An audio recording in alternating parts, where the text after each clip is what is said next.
Samantala mga idol, direktang naapektuhan ng pagtaas ng presyo ng krudo ang gastusin sa pangongolekta ng basura sa buong bayan ng Pozorrubio sa kasalukuyan. Ito ay matapos punahin ng Municipal Environment and Natural Resources Office o MENRO ang apektadong waste collection sa bawat barangay noong ika-24 ng Marso kasama ang mga punong barangay sa buong bayan.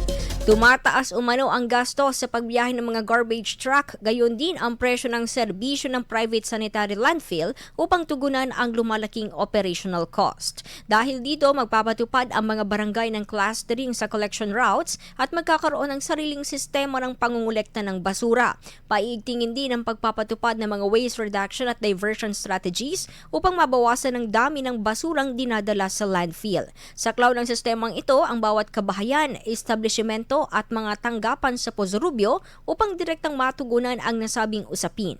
Kasabay ng pagpapanatili ito ng kalinisan sa kabila ng krisis sa langis. IFM News. IFM News. IFM News.